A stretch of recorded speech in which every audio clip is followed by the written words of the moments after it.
have a Facebook group, and that's about the extent of it. Is in our Facebook group,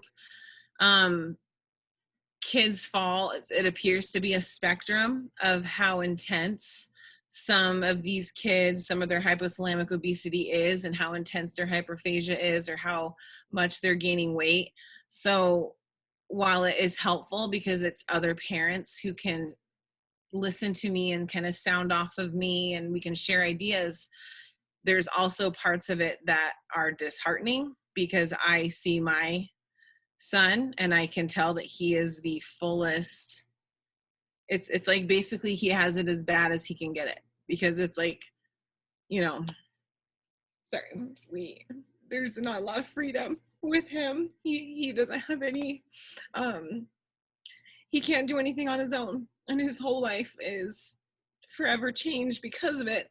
And I know that in our Facebook group, there are other families who can continue to live a somewhat normal life with trying to monitor behaviors and keep them safe. But ultimately, it seems like our son has the fullest extent of this disease, and it's completely altered his life and altered his mental status. So I guess it's helpful knowing that we're not the only one out there, to kind of get some ideas from other parents, but it's also disheartening because it's like there's just not a lot to do with it. So I don't think there is a lot of research being done with it. I think it's so unknown and it's so hard. I mean, it took me a really long time to just wrap my mind around that it's not my son being naughty to me. It's not him trying to be bad. He has this drive, this internal drive in his brain, telling him to eat no matter what and steal no matter what. And so there's not treatment for that.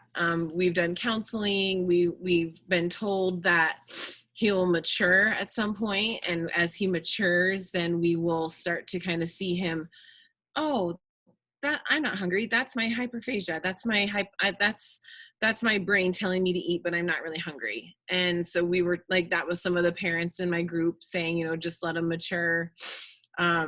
But we're just not seeing that with our son. We're actually still seeing regression with some of his developmental milestones that he's already passed. It's like he's almost going backwards with some of these things because this one desire of eating can never be met. So as a teacher, I know, food, shelter, right? You need some basic things to live. And without his food ever being met, it just seems like we can't get over that hurdle. So with virtually no treatments for this that I'm aware of, I just think it's so unknown. It's just kind of really hard to even wrap my mind around it.